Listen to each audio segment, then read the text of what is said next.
What's going on, guys? Welcome back to Arrows Archery. I know it's been a while. I had some unfortunate series of events, including work and just being really tired and making it a lot harder to film.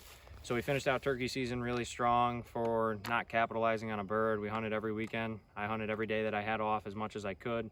And I wanted to get a couple more videos out for you guys about turkey gear guides and other things that you can do. I even have some content of just what to do when things get hard in the woods, especially in the spring turkey woods, to kind of keep pushing forward and what can reassure your mindset and to continue on to hunt. So I don't know that we're going to put that out this year. Maybe I'll throw that into a little bit of a clip from or as a clip from this past year in a video for next year to just kind of reinforce everything that we talked about. So right now we're up at my favorite property. We're at my buddy's house. He's kind enough to let me hunt here and a couple of my other buddies, and we all have a really good time here. So this is my mainstay. This is the property I put the most time into every year.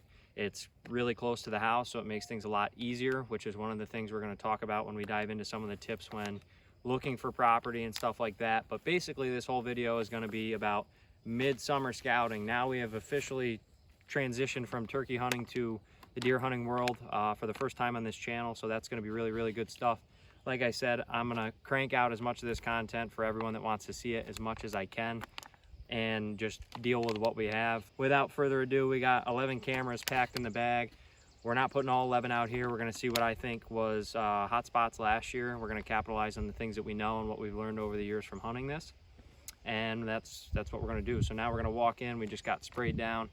And we're going to walk in and find the hot spots that I remember. One thing I want to mention is that when you guys buy trail cameras, buy ones that have really good reviews, obviously, stuff that you like, things that you like about them, good price point, can find them all the time, really good customer service, etc. But what you want to really make sure that you have is quality is great with trail cameras, but don't be afraid to buy like lower to middle end. I stay around the middle end, and you can run a lot more of them, hence why I have 11. It's not like I'm buying a camera every week. So sometimes quantity in this instance is better than quality.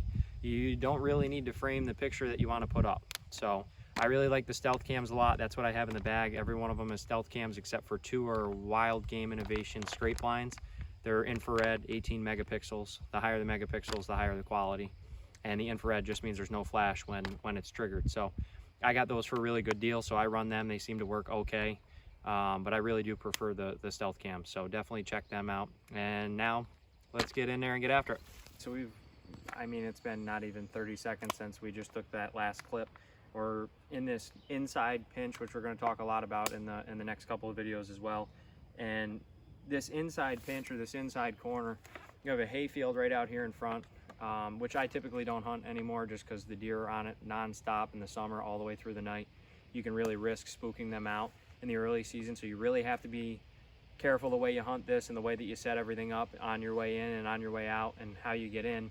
But 30 feet from where we just were, and probably about 30 seconds later, this is just absolutely torn up with deer sign because they're traveling this inside corner, and that's what deer like to do. So if you have a corner here and a corner here, chances are they're not going to walk that field edge and then just tuck in. They will do that when they're pressured, or if there's something else there that they want to investigate. But 9 times out of 10, they're going to come through that back corner, cross through that little woodlock, and then come out this corner to another food source. So be careful about traveling in here, especially during the season and scouting, because you don't want to spook anything away more than you have to. So we got tons of deer sign here.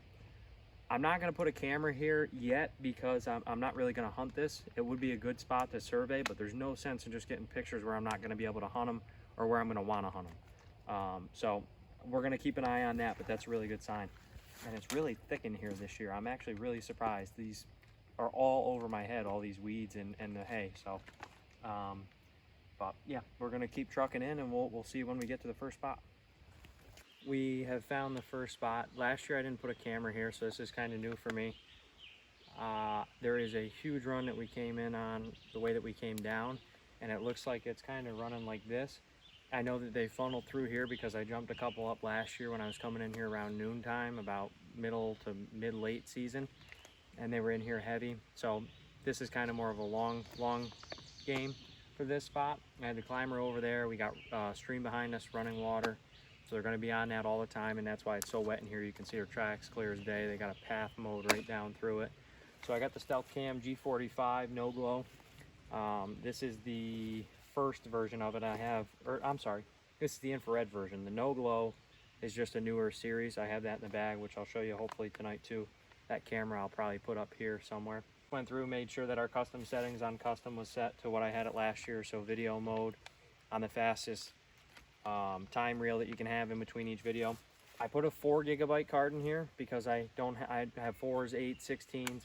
So I put a 4 GB card in here because this camera might move. If I don't see a high productivity out of it in the next 2 weeks when I go to check it for the first time, then I might move this camera. So what I do is once I get all my cameras up, is 2 weeks in, I go and I do a survey and I see what the type of activity. If I come in here and I got 13 on this, I move this to a spot where I might have had one last year that I know I'm gonna get pictures and I know there's gonna be traffic, and just weigh this spot versus that.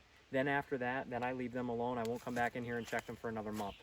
And you might be saying, Blake, well, how come there's no cellular cameras, or you haven't talked about cellular cameras yet, or are you going to talk about cellular cameras?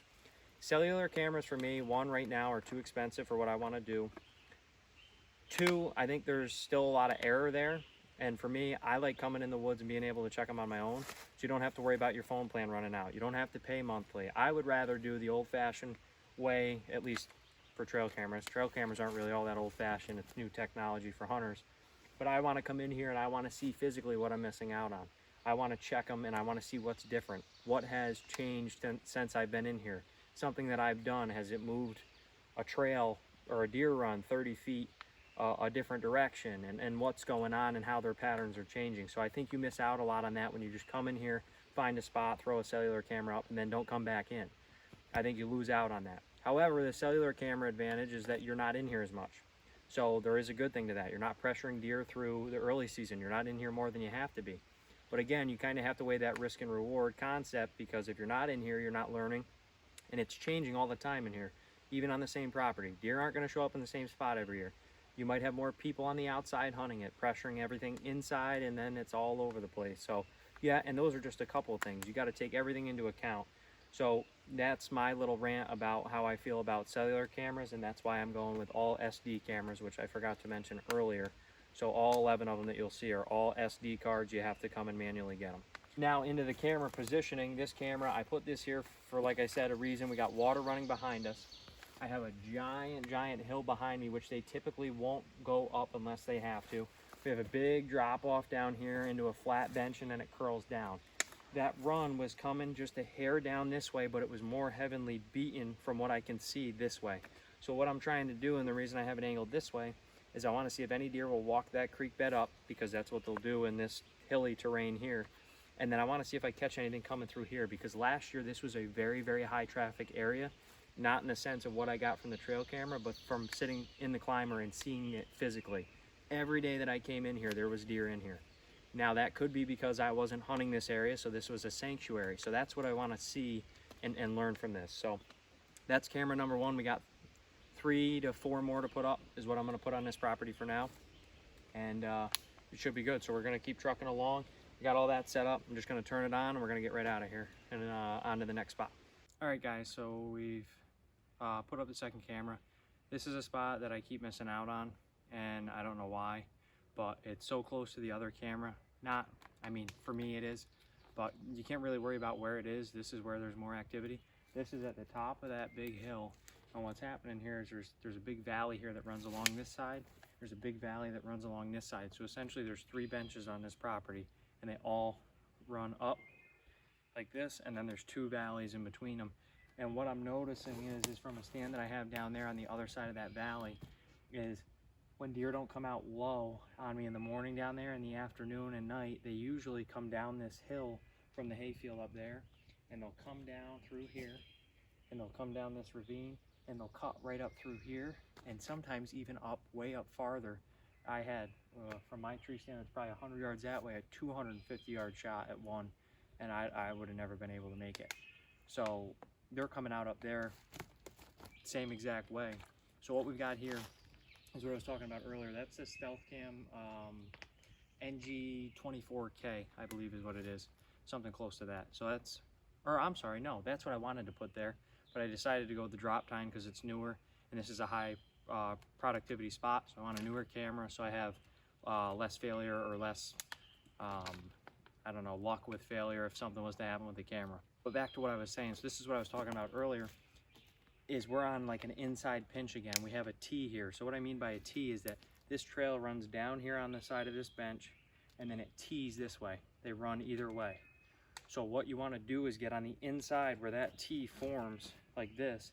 You want to get on this inside of the T or this inside of the T, depending on what way they're running more. So now I'll be able to capture, because I'm running it on video, if they're coming down this or up this and at what time, and if they're coming down here across and back the other way and at what time. And again, we go back to, if it's not productive in 2 weeks, the least productive cameras are going to get moved and into a spot where I already know where deer are heavily traveling. So again, this is another new trail camera location for this year. A lot of them will probably change, except for the fact, like up on the other hill, the ones up on that hill last year were very, very productive. So we're going to kind of stick to the same spot there. That's camera number 2. We're going to hike up this hill and kind of up that way.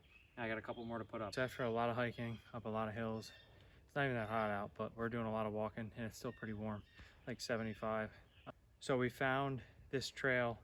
Like I was telling you guys, this is one of the ones that drops over this way, and then down below drops over that way. And if this is the bench, these two runs go that way, and that's where we just put the trail camera on the lower one. Now we're on the higher one, and look what we stumbled on. I mean, deer trail up the wazoo. It's huge. I mean, so huge and so active that there is no vegetation anywhere on it, and then it Y's here. So from what I'm seeing in my game plan, from what I know about this spot, is that deer do come through here, but this is new to me. And I think we might actually throw one here just for the time being to see what is traveling on it. What I need to do is just kind of skirt this outside here and go over and see where those two trails are dropping off. Because if that's the case and they're going up that hill to the point by the property line, I will have to come in here tomorrow and go back to that side of the property and put one up. There's a lot of different options, a lot of stuff that we're just starting to see, but this is why it's good to do it now when it's still all green. It's not too cold at night, nothing's dying yet, everything's still flourishing. You can see all the different features. It's almost like having snow, where you can just see everything. In a minute, once I walk this around, what I'll do is I'll figure out kind of where I want to put it, and then we'll talk about that camera and why I put it where I put it. So we'll see in a minute. Third camera is up. It's another drop tine. I really like the Stealth Cam drop tines. I ended up buying quite a few of them. It's about an $80 camera, and I had one down there that Brenna actually found, not this past turkey season, but the one before it, and I had left it out there. I thought someone stole it. I just lost track of it, and it was out there for a year and 4 months, I think it was, continuously on Energizer batteries, and it continued taking pictures, and it didn't even fill the whole card up. Luckily, I had a big card. I had like a 32 gig in there, I think, and I got so many pictures of deer. So not only was the spot productive, but the camera was. So for 80 bucks, I mean, you can't ask for better quality. And it rain, snow, wind, you name it. It's actually this one right here, I think. If it's not this one, it's the one we put up over there. I have 3 of them, and they've been really good. So Stealth Cam, again, like I said, I'm going to keep talking them to death because I absolutely love them. That's the ones that I have found work the best. I've tried a million of them, and these are definitely the best ones I've had. So what we decided to do, and just another quick tip too about while we're talking about this monster deer trail, it's one thing to get your scent in the air around it because that'll clear out, and it'll clear out a lot faster. Try not to touch anything you don't need to touch, and try to stay off of that, because if you contaminate your scent on it and a deer is traveling that trail and it's a really heavy run, what their summer pattern should be and what it's gonna be is gonna totally change, and then now you got to chase them again. So we just tried to tippy-toe around where the deer run ended down here, and we're doing the best that we can. I have it facing this way, and I don't have it facing right on the trail, one because it would barely pick them up because the field of view would be so zoomed in and the deer would be so close on top of us that you would not even be able to make out what it is. So I have it on video mode. Oh, actually, I got to double check that. But all these I'm running on video mode, and I'll tell you why in a second. but we faced it towards the Y so I can see what trail that they're using more or what's going on. One might be for shooting them that way towards the ravine in the morning to bed, and this one might be coming back this way to God knows where. So it's a really good setup. I really like this a lot. I'm hoping it produces. Again, 2-week cutoff. If it doesn't produce or there's minimal amount of photos or video, we'll be moving this one right out of here and back to a spot where I know over the last 3 years that it's worked.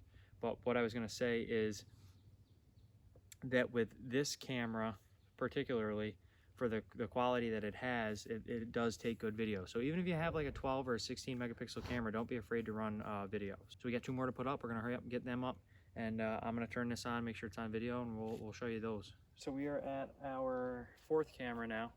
This is a bit of a higher end one. It's actually the highest end one that StealthCam makes. It is a DS4K. This one was from 1 or 2 years ago that they released. It's 4K quality, and I was actually blown away by this camera. I got an incredible deal on this thanks to a good buddy of mine. So shout out to him for letting me know about it, because I picked it up, and it's by far the best camera that I own. They typically run, I think, around $300, so they are a bit pricey to run a lot, and most people don't even want to spend that on one. But I will tell you, if you want to buy one camera and you're not about hunting and you just want to put it out there and see what's out there, and you want high quality photos, stuff that you could frame or stuff like that, this is the camera to buy, because there's nothing else like it. And now they have, I think, like 3 or 4 cellular models of this as well. So what we did here is, this is actually an old spot from 2 years ago, where I was just actually, when I was transferring all the stuff off the old cards and getting everything on the laptop and not leaving them on the card anymore, so I have space for the camera, I ran through some pretty good feedback from this area. It was not a spot that I put a camera last year towards the beginning of the season. I had it here for 2 or 3 weeks, and it just wasn't what it was. But I do like to test this spot out every year and see what's going on in here. Got that creek on this side of this 3rd bench here behind us. There's some huge deer sign, as in tracks in there, that I just seen, that I really haven't seen anything that big in there in a while. So we're gonna lock this down. They run this up all the time. It'll come out behind the camera here. They'll come down this way. So again, we're on the inside of that T, or the outside of that T. So we got a trail running here. We got a trail running here. So where they intersect, I'm on this side, so I can capture this way and that way. And I'll kind of reiterate that a lot, because I think it's something that's really important to find those T's or intersections where there's a lot of deer traffic, and hunting them, and I got a stick there, and just doing everything that you can to maximize what you see. So that's one of the biggest things I can tell you guys to improve it when you're putting your cameras out. Like I said, those coming out here and seeing all that is really good. So enough of me babbling. We got 2 more to put out. We're gonna put 6 here, I decided. One spot that we're gonna go do right now, I've done every year. It's where I shot the biggest deer I've ever seen in the woods in my life last year. Unfortunately, I lost him, as you'll hear in the other videos. But we're gonna try that spot out again, and that usually is really good.